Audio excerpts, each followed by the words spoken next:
Good morning and welcome to the webinar. My name is Bobby Beatrice and I'm a broker advisor at Cornerstone. Today I'm joined by our representatives from Aetna for their fourth quarter and 2024 updates. As usual, we have a little bit of housekeeping first. If you have any questions throughout the presentation, please type them in the question box and we will address them during the question and answer at the end of the presentation. My information is on the screen if you'd like to get in contact with me, and don't forget to follow us on social media and subscribe to our weekly Monday Minute newsletter. We keep you in the know with industry updates and Cornerstone updates, and you can also contact your own Cornerstone broker advisor if you're not currently subscribed. With Cornerstone's agency services program, you are the pilot of your business and we are your flight crew. As a Cornerstone broker, you have access to expert services from our agency services program that can help you with business outside of your scope and planning for the future. We will create a customized plan for you based on your specific needs to ensure that you, your business, and your family are covered. You can contact us today for more information. If you didn't already know, all of Cornerstone's recorded webinars are available on the Resource Center under Webinar Series. This includes all webinars from each series, including the Group Corner. Lastly, let me turn it over to Aetna.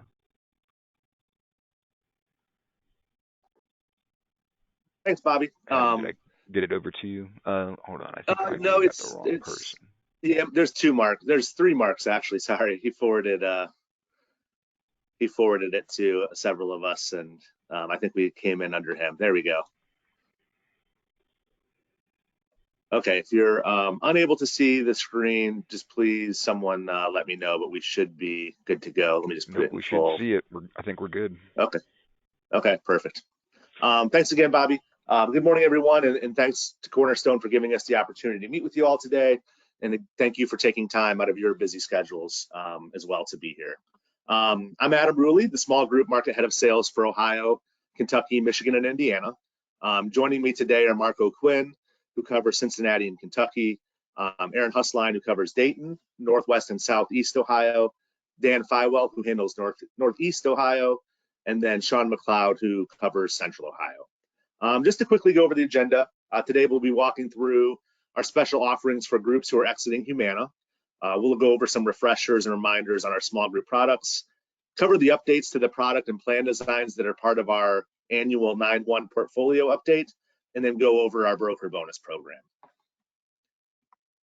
To start, given Cornerstone's strong presence in Cincinnati and Kentucky, I wanted to go over the program we've designed to help Humana groups make a transition to a new carrier, hopefully us, as easy as possible. On the quoting side, we reduced our individual health statement requirement so that groups with 10 plus enrolled do not need to complete applications or form fire. We'll underwrite the group using a member level census. Then to add to that, we polled the broker community, when we got the Humana news, and got overwhelming feedback that in general, groups wouldn't want to give up their current renewal date. In general, they're sort of happy with where they renew, but would want to find a home early so that there wouldn't be any, effective date disruption where, that it's past their effective date or their renewal date, which is, at this point, they're losing coverage. So they wouldn't want that disruption. So with that in mind, we're also offering extended contracts of up to 18 months for groups coming from Humana. So imagine you have a group that has a 1/1 renewal date with Humana, and they want to keep that, they like it, but they don't want to get caught up in the madness of the shopping during our peak season.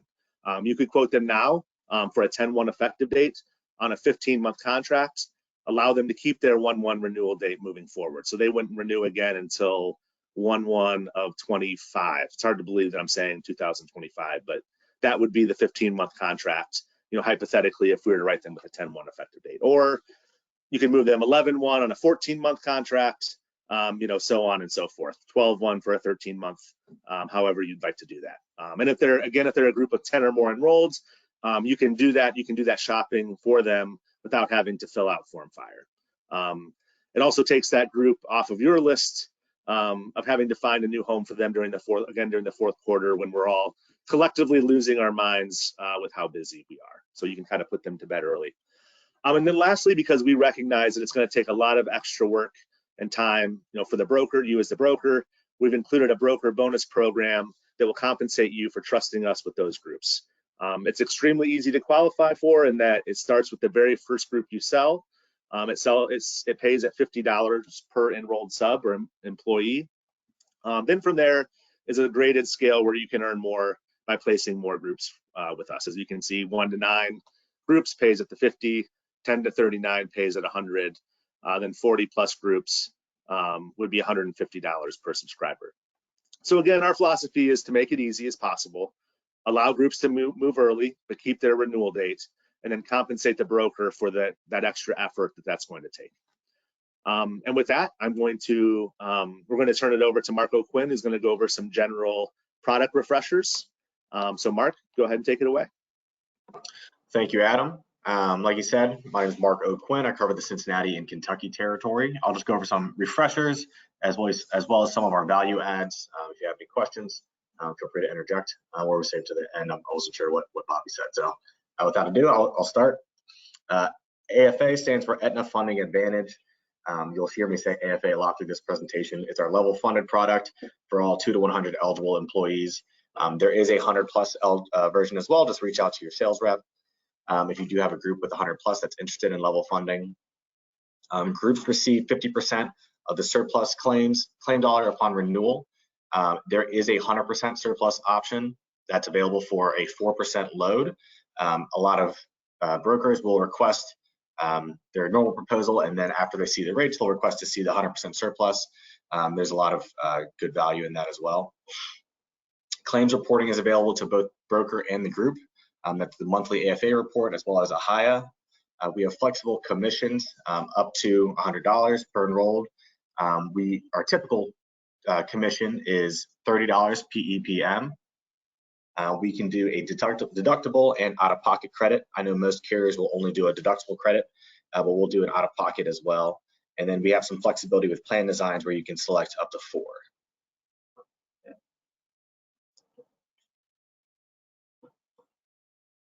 1094 and 1095 reporting we will do for all 2 to 50 groups. Your 51 to 100 groups, we will send them the necessary materials to report themselves, but your 2 to 50 groups we will do for them.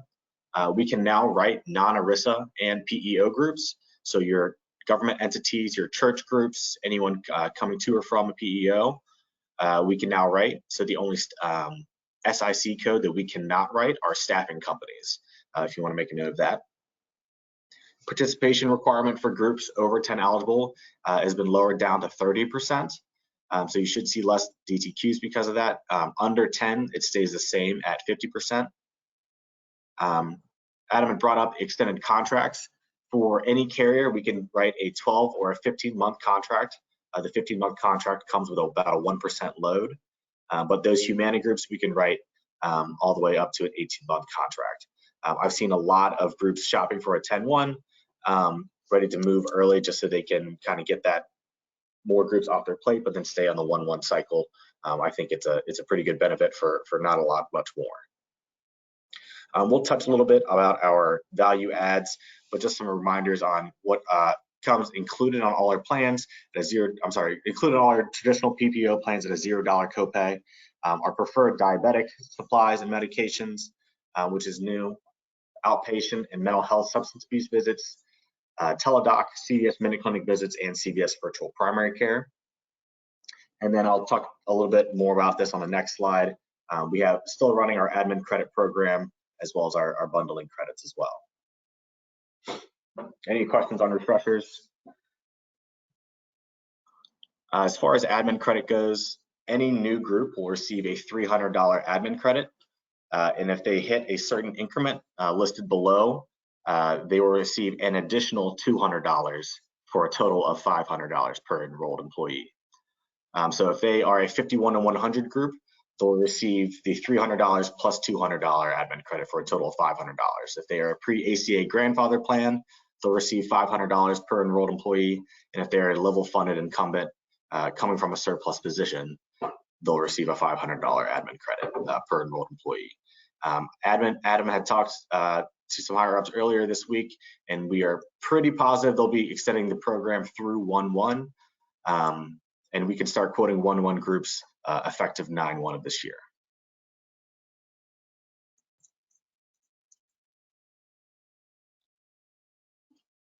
Our bundling discount works the same way as the admin credits.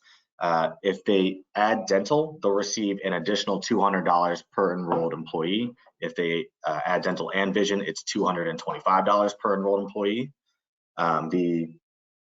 Just an example, if you have a 51 to 100 group and they also add dental and vision, they'll get the stack of the 51 to 100 increment as well as the dental and vision increment for a total of $725 per enrolled employee.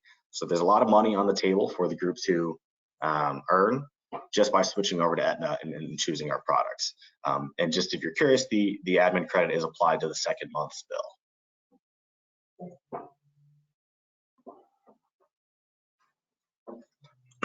Next, I'll talk about some of our mobile solutions. Our newest innovation is CVS Health Virtual Primary Care. It allows members to pick and keep a PCP virtually. How it works is the members are sent a heart rate monitor and a blood pressure testing kit prior to their visit. They'll send in the results and then have a video call with an actual PCP doctor. They will make up their appointment online, which I'll touch on in the next slide. And it is a $0 cost share both to the member and to the group. The uses include preventative care, sick and wellness visits, chronic disease management, and of course comes with a dedicated care team available 24/7. This is a pretty cool benefit. A lot of people don't like leaving their office or taking PTO to go to the doctor, and because of that, they haven't made a doctor's appointment in a long, long time.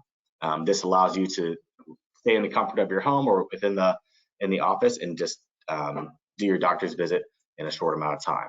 How it works is you'll create an appointment either on the Aetna Health app or at cvs.com. You'll choose which type of care you need, whether it be virtual primary care, mental health, or on demand. And then you'll have your scheduling visit followed up with a very smiling, happy doctor.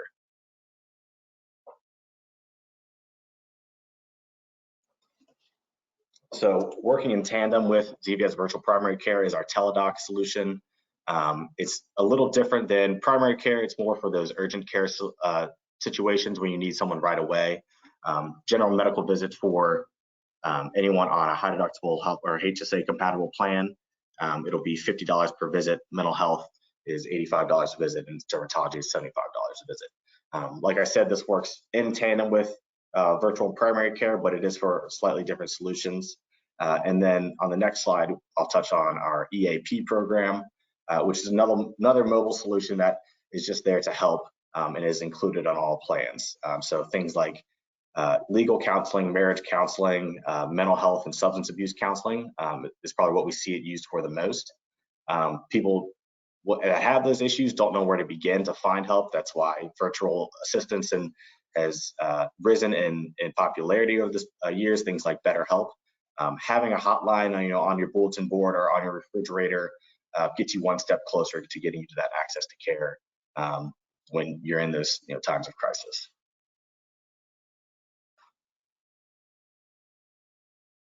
And I think that's all I've got. I'll turn it over. Good morning. This is Erin Husline. I cover Dayton, Northwest Ohio, and Southeast Ohio. And I'm going to briefly go over our underwriting guidelines today for the state of Ohio. Just to give you an idea of kind of where we're at, we've had some changes with underwriting and try to make ourselves a little bit easier to work with and try to avoid IMQs whenever possible.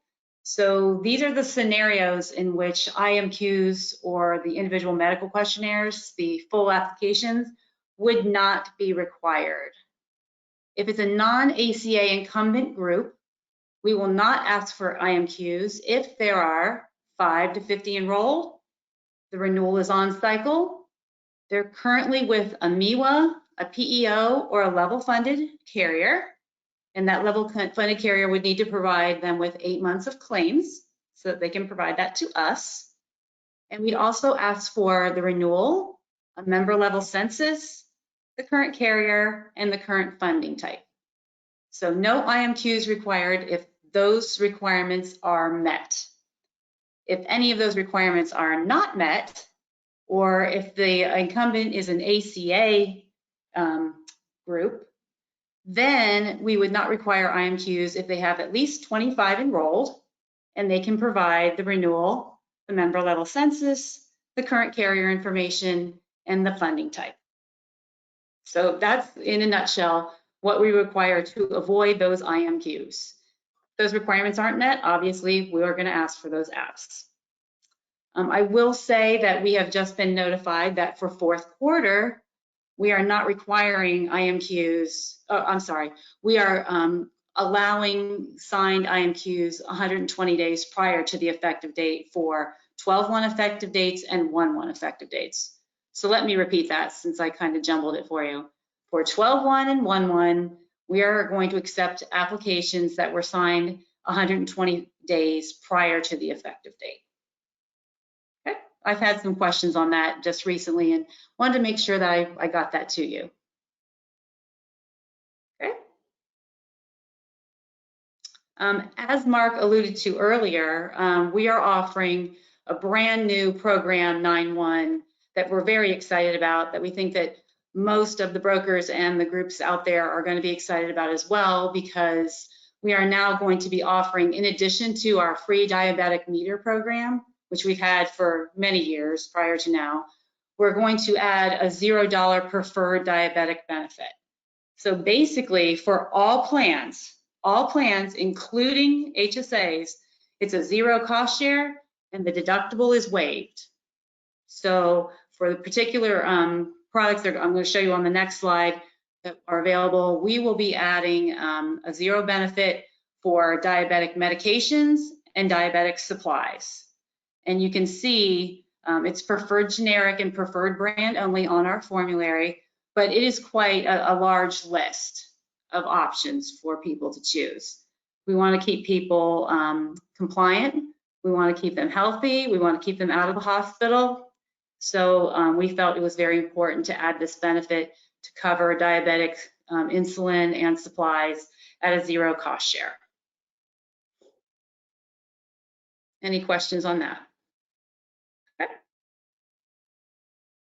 In addition, we still have our pharmacy advisor program and other support available for diabetic patients. And I'm excited to also share that our OTC Health Solutions, which has been a pilot program in Ohio since February, has now been extended to all states. So before it was just Ohio and 4 other states, and it's been so successful that we are going to extend that nationwide effective 9/1. It'll be included in all of our plans. And basically what this is, if you haven't experienced it before, it is essentially free money. It's a $25 quarterly allowance per covered member. So that would be for every employee, every spouse, and every child that is covered under the health plan. They would receive a $25 quarterly benefit. And how it works is you can either go into a CVS retail location, shop online, or use or call by phone to order medications like you see on the screen, such as Band-Aids or cold medicines, eye drops, acetaminophen, antacid tablets, allergy medications. Basically, if it's an HSA eligible item, it will be covered under this program.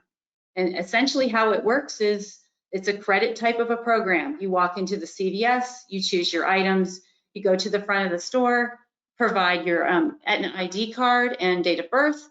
The cashier rings you out and deducts the $25 benefit. And anything else that's left over, if you don't have additional family members covered under the health plan that you can use their benefit for, you just pay for with a credit card. So it's a very popular program and very exciting to the member who can pick up all of these items and save quite a bit of money. I will mention that they are CVS branded items, as you can see on the screen. So it wouldn't be the name brand. It would be basically the CVS alternative to those brands. But there's quite a large catalog of items available. Almost 400 products can be applied to this program. So it's very exciting for everyone. Oh, and I will mention to you that the $25 quarterly allowance must be used each quarter. It doesn't roll forward from quarter to quarter. It's a use it or lose it type of an arrangement. Okay. That is all I had, and I will turn it over to Dan. Thank you, Aaron. I appreciate that. Before I get started on my portion, I just wanted to add one thing. Adam spoke earlier about the length of contract for the Humana takeovers. Keep in mind that standardly on business that we quote that's not Humana, we can offer a 15-month contract any month of the year. So coming up to October 1 here, if somebody wants to get on a January 1 cycle, we can easily put them in a 15-month contract to get them to 1/1/25. The cool thing is the load is only about 1%. So when you think about what normal medical trends are to have a 1% load to take the contract out an extra 3 months, it's easy. So keep that in mind as you're working on your 10/1 opportunities and further. So next slide. Okay, we did have some changes 9/1 to our portfolio. Some were big, some were not. So I'm just going to go over them real quickly just to explain them so you know what they are. Some of you might remember seeing an ER designation under a plan code for the last year because 9/1 of last year, we introduced what we called our ER plans. Well, the ER plans are now standard, so you won't see that ER designation anymore. And essentially what they were and what they are is that we used to have a $500 copay for the emergency room. No deductible, no coinsurance. We offered the ER plans with a $300 copay plus deductible plus coinsurance. That is now standard. The reason why we did that is because it was a popular option and it's about a 3% decrease to the regular rates. So to maintain competitiveness rate-wise and also to kind of match what the other carriers are doing, our standard ER benefit is now the $300 plus deductible plus coinsurance. The other thing we did regarding our current plans is we did increase the out-of-pocket limits a little bit, which we had not done since 2020. Again, keeping up with competitors, again, keeping up with medical inflation, which we know outpaces the rest of the world, or used to. And so now we're trying to keep the plans more in line rate-wise with where the competitors are at. We're seeing great results. We've had a great September 1, so I know it's not a hindrance, it's definitely a help. Aaron mentioned the over-the-counter benefit. Can't stress it enough. Whenever I do employee meetings, this is the most popular thing we talk about because it is national now. We're selling it in Ohio, but this is a huge dial mover. Make sure you have it on your spreadsheet. Make sure you have it on your spreadsheet because every employee gets to $25 per quarter, and not every employee, but every member that gets $25 per quarter, which is exactly what Aaron was talking about. So big differentiator. Another big differentiator, what you mentioned, the $0 diabetic benefits for the preferred RX and the diabetes monitor. Okay, most common question we got regarding diabetes was, do you give away the free supplies like Medical Mutual? The answer was always no. So it was always a little bit of a void there. Now with doing the $0 diabetic benefit for the preferred drugs, we're right there with them. I mean, this is a huge cost saver. The goal obviously is to make sure people get their fills, make sure they stay on their medication, to keep the cost down, because we know for fact that the cost of insuring a diabetic is 2.3 times higher than a person who does not have diabetes. So I throw that number out there so you can share that with your clients, because they may not know the effect of that diabetes has on their medical plan, on their renewal, their rates, their costs, and everything else. So 2.3 times the regular cost. If we go to the right side, essential plans have been sunset. We've integrated those into standard plans because we've offered additional high deductible C-post plans to the portfolio to accommodate the essential plans that used to be shown. If you remember, the essential plans were those in-network only plans. They were not incredibly popular. We don't have a ton of them out there, except for pockets in the state, mainly Toledo, where we were competing with Paramount. So you will no longer see the essential plans in the portfolio. So what does that mean? Our proposal should be a lot easier to read, which is always good news. And we also added some premier plans. I'm going to get that on the following slide, but those are also added to the portfolio. We also added some additional HSA plans called TE plans. So when you see the HSA naming sequence, you might see HSA 3000, it might have a TE, it might have an E, it might not have anything. So what's the TE? The TE is the new one. It's a hybrid HSA plan where the deductible is on an aggregate and the out-of-pocket is embedded. Okay. We think this came from a recommendation from another part of the country where other carriers were doing it and doing it successfully. Again, it's brand new to us. We don't know how it's going to play in Ohio. Most of the time, brokers are looking for embedded plans. So if the plan is not identified, it's usually an aggregate plan.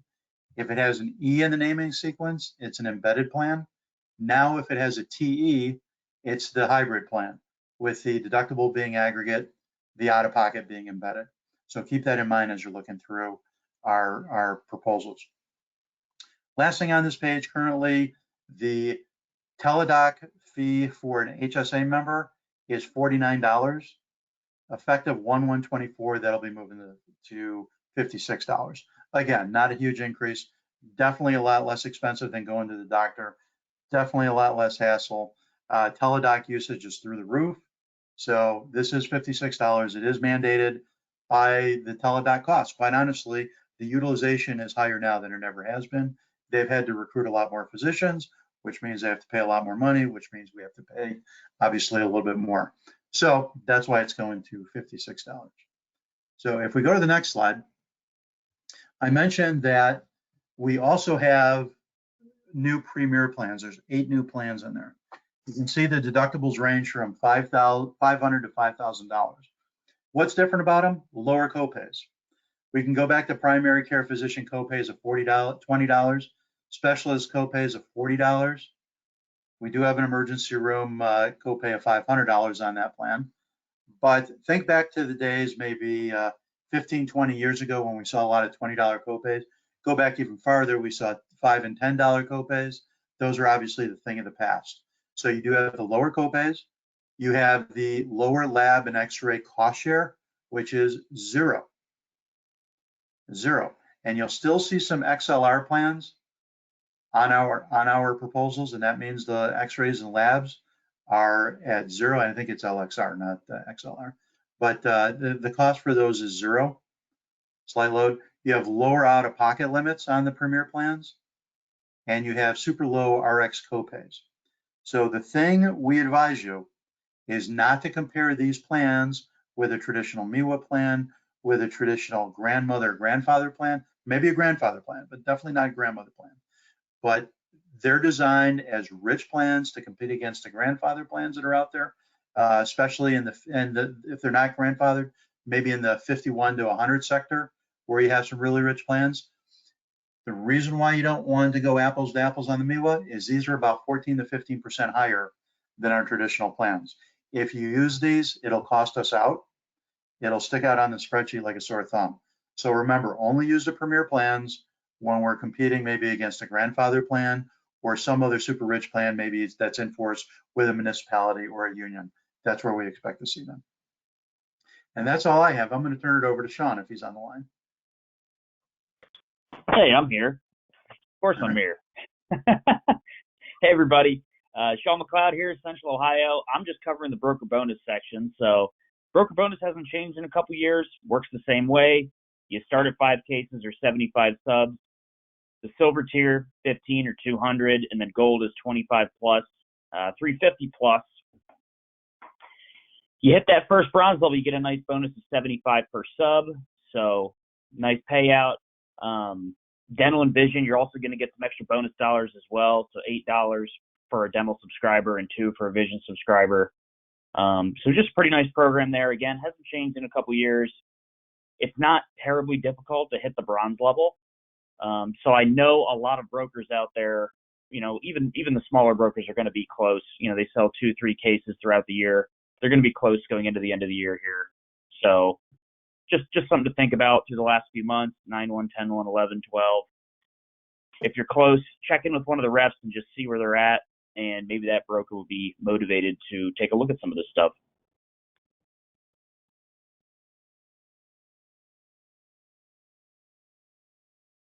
And that's all we had. I just wanted to include one more slide with contact information. Obviously, Cornerstone is your primary contact there, but if you need to get a hold of any of the individual sales reps, it's on this screen along with the territory that they're covered. And with that, we can take any questions that there may be. Yeah, it looks like we have a few questions, but first, thank you guys for your time today, including all the brokers on the phone as well. Our first question is going to be for groups that have 10 or more enrolling. You said participation is down to 30%. Is there a load for that since you're not hitting the 50% of total eligible, or is there no longer a load for that? There is no longer a load between, we did at one time load for under 50% participation, and upmarket into the larger sector, we probably still do that as well. But for small group, we do not add a participation load, for those groups on the lower end of that spectrum. Okay. And then are there 4 plan designs for all size groups, up to 4 plan designs? I think in the past when you had 2 to 4 enrolling, you kind of limited that they can only pick 1 or 2. Yeah, that is a great point. And one of the reps can correct me if I'm wrong, but for the 2 to 4 enrolled, I believe we only allow a dual choice. For 5+ enrolled, it is the full 4 plan designs, and there's no limitations as well as what plans that you can pair together with those 4 plan designs. So if one of the sales reps, correct me if I'm wrong on that, but I believe 2 to 4 enrolled, we do only allow a dual option in that scenario. Yeah, Adam, I do believe they changed that, but we strongly advise against going any more than 2 plans for a group that small. Okay. Next question is going back to the virtual primary care with CVS. You said that it was $0 cost share. Is that including HSA plans, or does that work differently for HSA plans? Yes, for HSA, it does work differently. So the $0 cost share is for traditional copay plans only. HSA plan designs, there is a set dollar amount depending on the type of service. I don't know, do any of the reps, do you know off the top of your head what those dollar amounts are for like PCP visits and things like that? I do. It's about $55 for a standard visit, and then if they do the full visit with the blood work, or not the blood work, with the heart monitor, and it's just a longer appointment, that is $144. Okay. We talked about Ohio underwriting guidelines. Can one of you address Kentucky underwriting guidelines? Yep, they're actually identical to what Ohio would be. So there is we see it's a little bit of different landscape in Kentucky, although we do see MIWA activity there as well.